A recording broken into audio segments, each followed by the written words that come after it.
Hello प्यारे विद्यार्थियों, आज हम डिस्कस करेंगे आपके लिए hyper conjugation. Hyper conjugation neat and JEE के पॉइंट ऑफ व्यू से एक इंपॉर्टेंट टॉपिक है।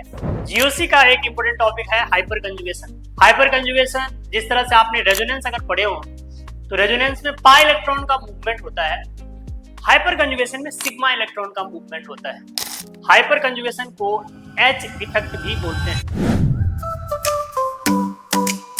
हो सबे स्मार्ट क्लासेस आइन सपने सजाएं पढ़ाई में मस्ती हर दिन कुछ पाए चलो चले हम सब नए इरादे लेकर क्लास 6 से 8 तक बनाए कल के लीडर तो सबसे पहले आप इसका डिफिनेशन नोट कर लें। हाइपर कंजुगेशन या फिर इसको नो बॉन्ड रेजोनेंस भी बोलते हैं, या फिर इसको एक और नाम से जाना जाता है और एच इफेक्ट। आप इसको एच इफेक्ट भी बोल सकते हैं।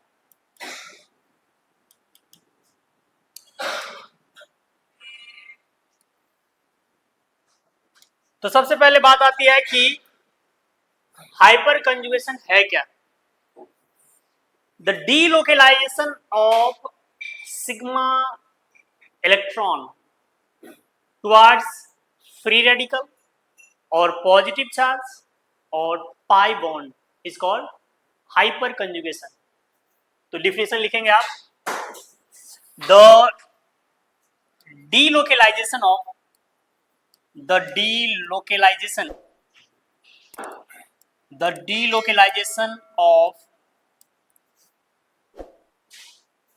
sigma electron या sigma bond towards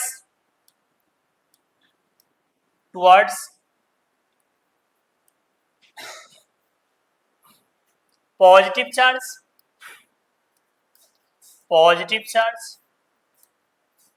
और free radical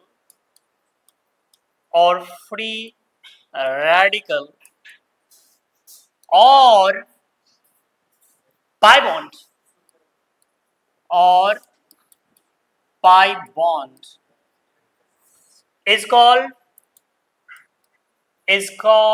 hyper conjugation. Is called hyper conjugation.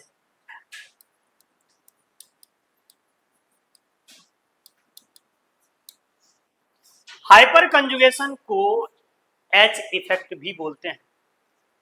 अब ये एग्जैक्टली होता कैसे है, इसके लिए कंडीशन क्या है, कब हाइपर कंजुगेशन होगा, ये हम समझेंगे। फिलहाल सबसे पहले आप लिख लीजिए कंडीशन फॉर हाइपर कंजुगेशन। देखिए condition,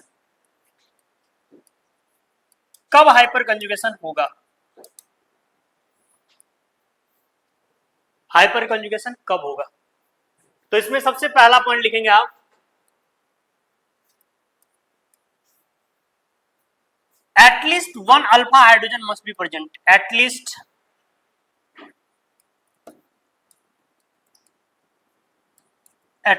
one alpha hydrogen must be present.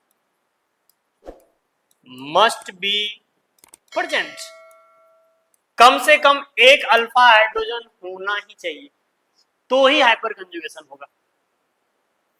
दूसरी बात,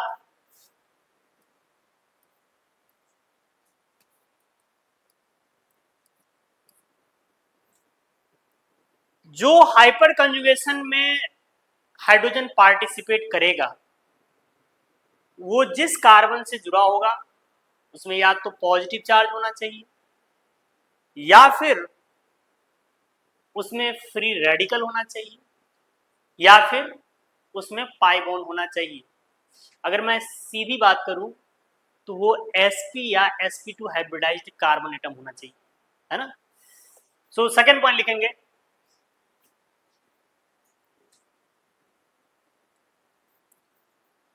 the hydrogen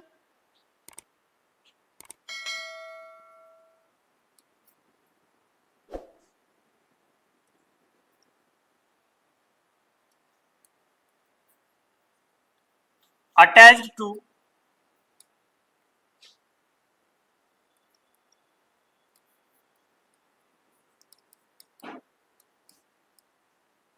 the hydrogen attach to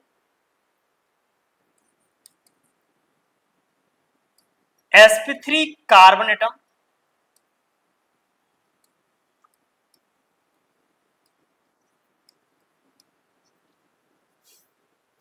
which is directly attached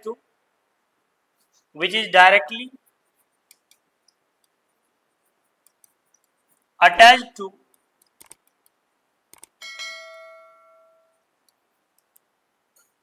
sp और sp2 hybridized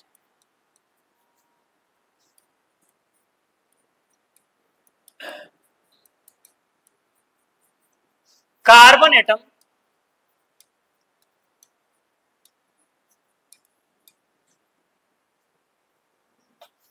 take part in hyperconjugation.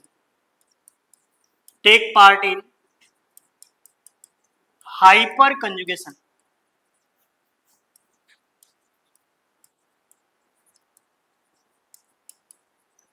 Take part in hyper conjugation. इसको एक example से अच्छे से समझते हैं. वैसे दो कंडीशन है हाइपर कंजुगेशन के लिए. ये दो इंपॉर्टेंट कंडीशन है, ये दोनों आपको पता होना चाहिए ही चाहिए. Hyper conjugation, sigma bond resonance, sigma electron का मूवमेंट होता है. कम से कम एक अल्फा हाइड्रोजन तो होना ही चाहिए. हाइपर कंजुगेशन अगर होना है तो कम से कम एक अल्फा हाइड्रोजन चाहिए. दूसरी बात, कोई sp या sp2 हाइब्रिडाइज्ड कार्बन एटम हो तो वो हाइपर कंजुगेशन में पार्टिसिपेट करता है. लेकिन वो जो sp या sp2 हाइब्रिडाइज्ड कार्बन एटम है वो एक sp3 हाइब्रिडाइज्ड कार्बन एटम से जुड़ा हुआ होगा और उसके पास कम से कम एक हाइड्रोजन होना चाहिए, है ना. So the hydrogen attached to sp3 hybridized carbon atom which is directly attached to sp और sp2 hybridized carbon atom take part in hyperconjugation. इस बात को अच्छे से समझने के लिए एक एग्जांपल देखिए, आपको पक्का फील आ जाएगा. देखिए इधर यहां पे है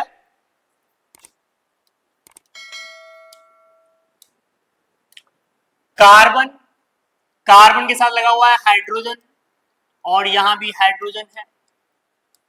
साथ में एक कार्बन कार्बन डबल बॉन्ड है, CH डबल बॉन्ड CH. क्या यहां पे sp या sp2 हाइब्रिडाइज्ड कार्बन एटम है? जी हां.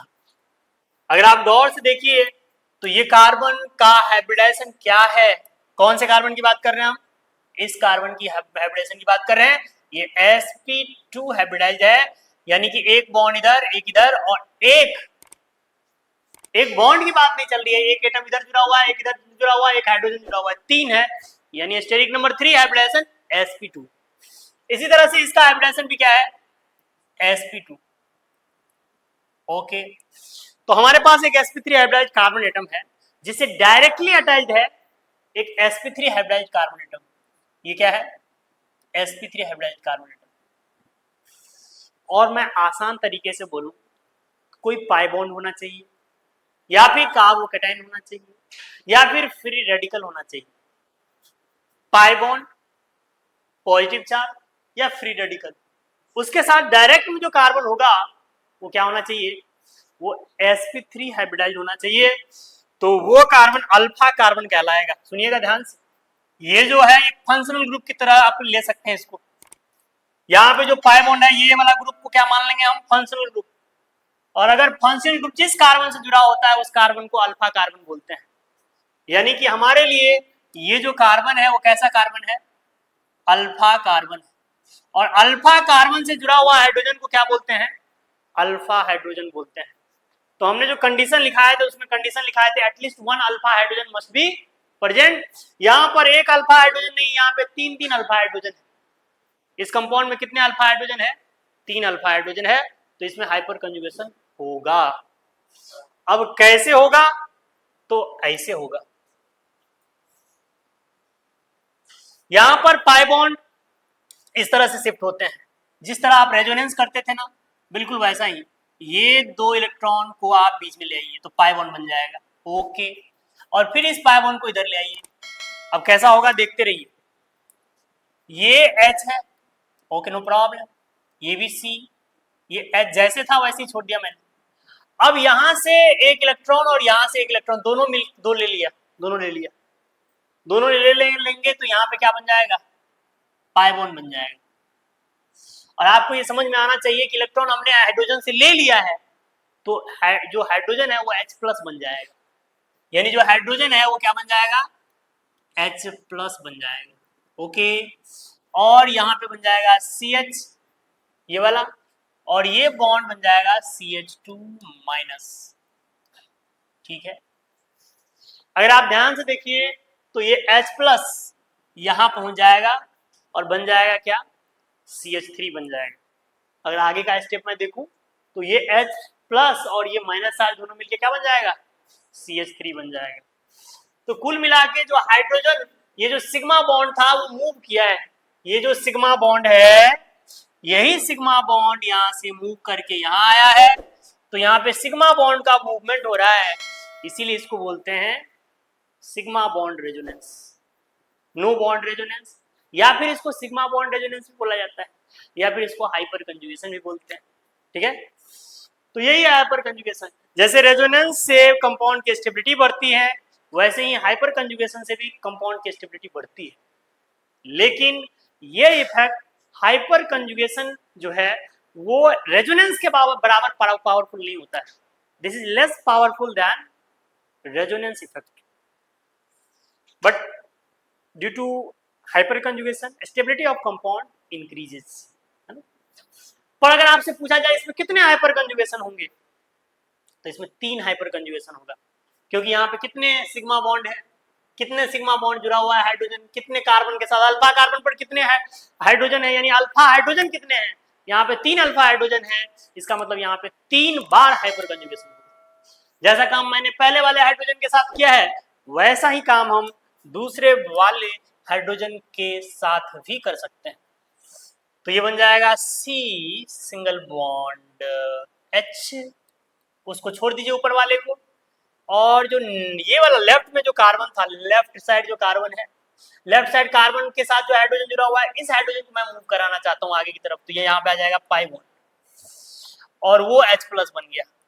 ठीक है जी, और ये जो है H, और फिर ये आगे शिफ्ट करने पर CH2 माइनस, एक बार और हाइपर कंजुगेशन अगर आप कराना चाहते हो तो 3 बार हाइपर कंजुगेशन हो जाएगा। तीसरी बार जो हाइपर कंजुगेशन होगा वो कैसे होगा, वो होगा नीचे जो बॉटम में जो हाइड्रोजन है उसको लेकर के यूज कर लीजिए, तो उसका यूज करेंगे तो क्या बन जाएगा, ये नीचे में H प्लस बनेगा,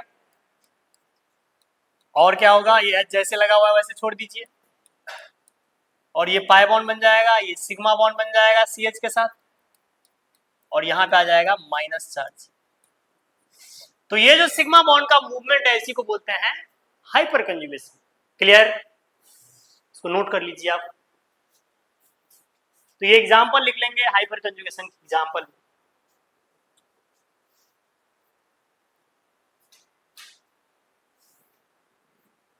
तो यहां पर बेसिकली 3 बार हाइपर कंजुगेशन हो रहा है। याद रखिएगा अल्फा हाइड्रोजन का होना जरूरी है हाइपर कंजुगेशन होने के लिए, अल्फा हाइड्रोजन नहीं रहा तो हाइपर कंजुगेशन नहीं होगा।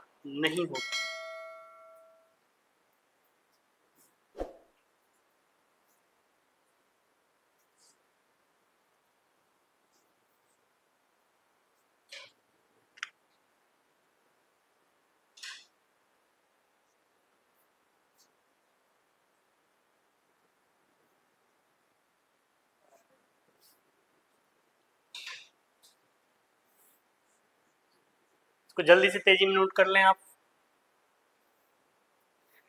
फटाफट फटाफट फटाफट, very fast, super fast.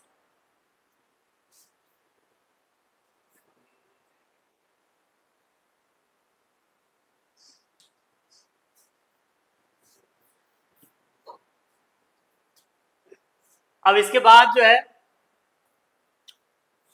Hyper conjugation का जो दूसरा कंडीशन है, यानी कि ये तो पाई बॉन्ड के साथ हुआ, ऐसे ही पॉजिटिव चार्ज के साथ भी हाइपर कंजुगेशन होता है, फ्री रेडिकल के साथ भी हाइपर कंजुगेशन होता है, हम उसको भी देखेंगे।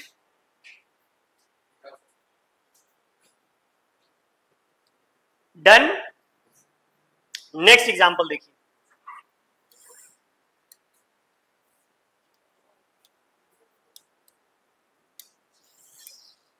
तो यहां पे है एक कंपाउंड CH3 सिंगल बॉन्ड,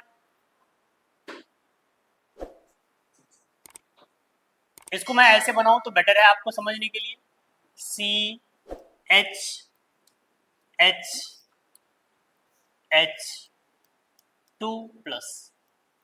अब आप गौर से देखिए और मुझे बताइए कि यहां पर इस कार्बन की हाइब्रिडाइजेशन क्या है। तो इस कार्बन की हाइब्रिडाइजेशन हो जाएगी sp2। तो इस कार्बन की हाइब्रिडाइजेशन sp2 है। एक sp2 हाइब्रिडाइज्ड कार्बन के जस्ट बगली में होना चाहिए sp3 हाइब्रिडाइज्ड कार्बन एटम। तो sp2 के बगली में एक sp3 मिला मुझे।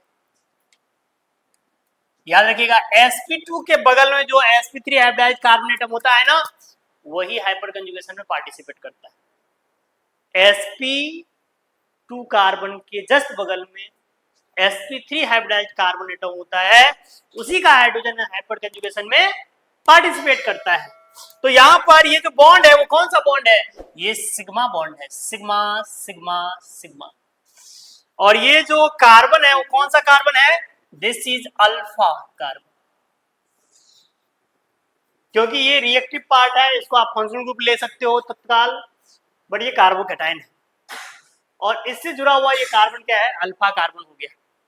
अब हाइपर कंजुगेशन कैसे होगा, जैसे पहले हुआ था, ये बॉन्ड जो है इधर की तरफ शिफ्ट करेंगे हम। तो अगर आप शिफ्ट करेंगे तो क्या होगा, कुछ ऐसा नजारा होगा। ये H सिंगल बॉन्ड C, नीचे H लग जाएगा, यहाँ पे डबल बॉन्ड लग गया, यहाँ पे CH2 हो गया, ये जो पॉजिटिव चार्ज था वो खत्म और ये H+ के फॉर्म में आ जाएगा। ये जो मूवमेंट हुआ इसी को बोलते हैं हाइपर कंजुगेशन। जैसे मैंने अभी एक बार हाइपर कंजुगेशन कराया है, वैसे कितना बार होगा, 3 बार हाइपर कंजुगेशन होगा। मैं अभी एक ही डायग्राम बना रहा हूं, तीनों बनाने की जरूरत नहीं है, अब आप समझ चुके हैं। तो जैसे यहाँ पे एक ये सिग्मा बॉन्ड मूव किया, ऐसे लेफ्ट वाला और फिर बॉटम वाले सिग्मा बॉन्ड को मूव करके हम 3 बार हाइपर कंजुगेशन करा सकते हैं। एक और एग्जांपल देख लीजिए, मैंने आपको 3 कंडीशन बोला था जहां पे हाइपर कंजुगेशन होता है, एक तो पाई बॉन्ड, दूसरा फ्री रेडिकल, दूसरा पॉजिटिव चार्ज और तीसरा फ्री रेडिकल। फ्री रेडिकल के केस में भी हाइपर कंजुगेशन होता है, जैसे कि single bond H, single bond H, single bond H और यहां पर है CH2 रेडिकल। फिर से मैं आपसे पूछना चाहता हूं, इस कार्बन का हाइब्रिडाइजेशन क्या बोलिएगा आप, इस कार्बन का हाइब्रिडाइजेशन क्या बोलेंगे आप बोलिएगा sp2। और sp2 के जस्ट बगली में क्या है, sp3 हाइब्रिडाइज्ड कार्बन एटम है, यानी ये भी हाइपर कंजुगेशन में पार्टिसिपेट करेगा। और यहां पर कितने सिग्मा बॉन्ड है, अरे वो कितने सिग्मा बॉन्ड है, 3। तो 3 बार हाइपर कंजुगेशन होगा, है ना। तो 3 बार हाइपर कंजुगेशन होगा और इस कार्बन को आप अल्फा कार्बन बोल सकते हैं। ये जो कार्बन है इस कार्बन को अल्फा कार्बन बोलेंगे, अल्फा कार्बन से जुड़ा हुआ हाइड्रोजन को अल्फा हाइड्रोजन बोलेंगे। तो अगर आप हाइपर कंजुगेशन कराएंगे तो कैसा होगा, कुछ ऐसा होगा। ये 2 इलेक्ट्रॉन को बीच में ले आइए, 2 नहीं, आप इस हाइड्रोजन को H रेडिकल के फॉर्म में छोड़ दीजिए, मतलब बहुत साफ सुथरा है, इसको ऐसे छोड़ दीजिए।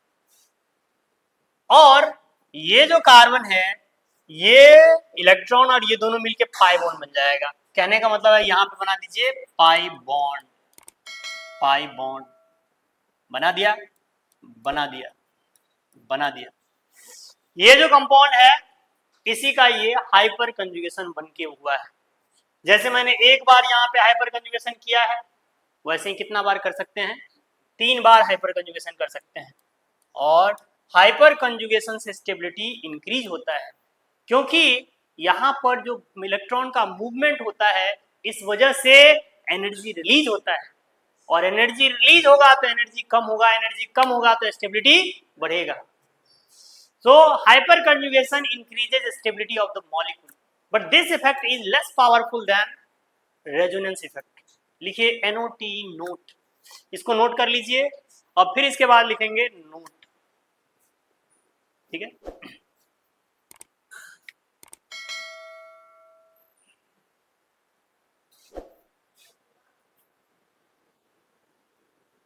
हो गया कंप्लीट।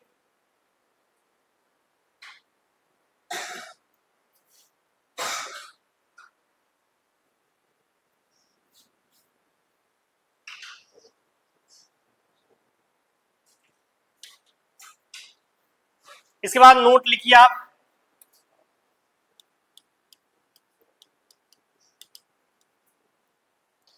नोट में लिखेंगे due to hyper conjugation,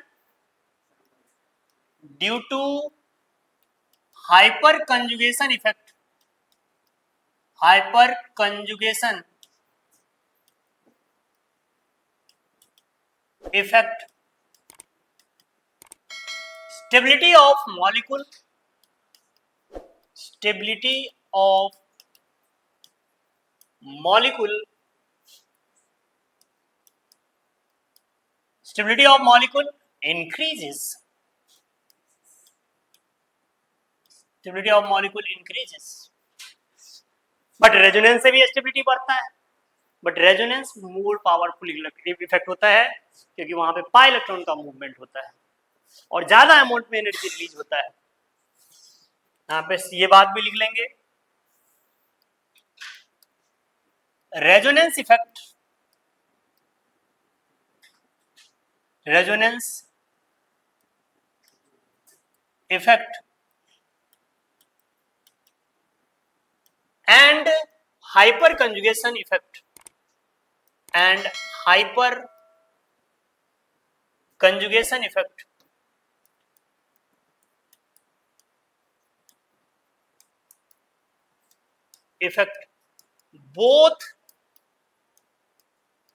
both increases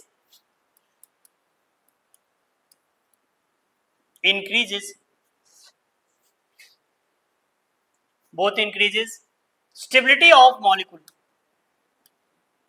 stability of molecule, stability of molecule, but resonance effect, resonance effect, but resonance effect is more powerful, is more powerful,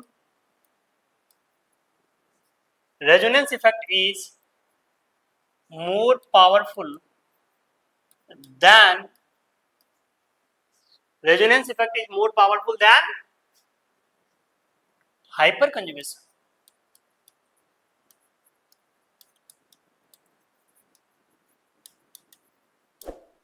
But resonance effect is more powerful than hyperconjugation.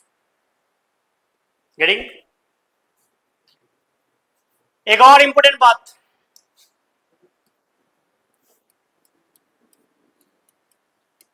Note में next point लिख लेंगे, in hyper conjugation, in hyper conjugation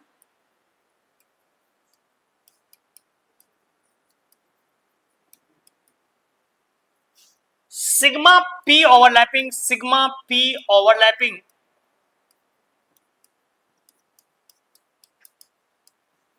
take place,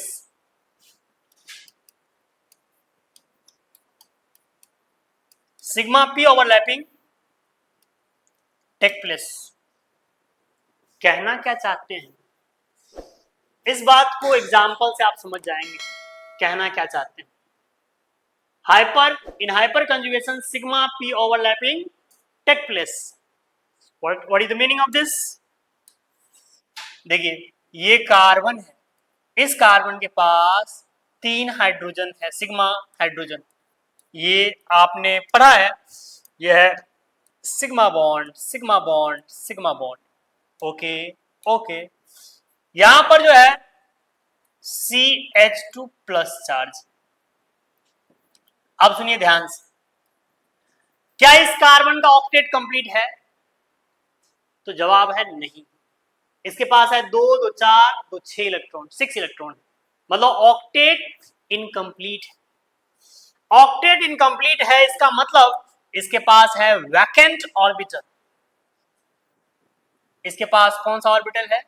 vacant orbital. लेकिन vacant कौन सा orbital? Vacant P orbital. जब आप carbon का configuration लिखेंगे तो लिखेंगे 1s2 2s2 2p3, atomic number 6 है ना, 1s2 2s2 2p2 2p2 है ना। तो p orbital, p vacant p orbital है इसके पास। अगर इसके पास वैकेंट p ऑर्बिटल है तो होता क्या है ये सुनिए। जो जो इलेक्ट्रॉन क्लाउड है, इलेक्ट्रॉन का बादल, इलेक्ट्रॉन का बादल जो है, आप ऐसे समझिए कि ये इलेक्ट्रॉन है और ये क्या है? पॉजिटिव चार्ज मान के चलिए। तो इसको ये अट्रैक्ट करने का कोशिश करेगा, इस पार्ट को अट्रैक्ट करेगा। अट्रैक्ट करने की वजह से इलेक्ट्रॉन का क्लाउड, इसको बोलते हैं इलेक्ट्रॉन क्लाउड, ये इधर की तरफ दौड़ना शुरू करता है। इलेक्ट्रॉन क्लाउड जो है, cloud of electron is moving toward this vacant orbital, और ये इलेक्ट्रॉन क्लाउड इस वैकेंट ऑर्बिटल की तरफ मूव करता है।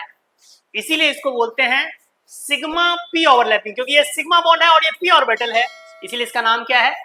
सिग्मा पी ओवरलैपिंग, है ना। सो हाइपर कंजुगेशन इफेक्ट की वजह से क्या होता है? सिग्मा पी ओवरलैपिंग होता है।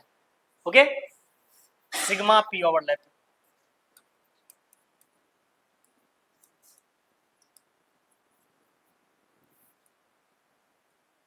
ओवरलैपिंग,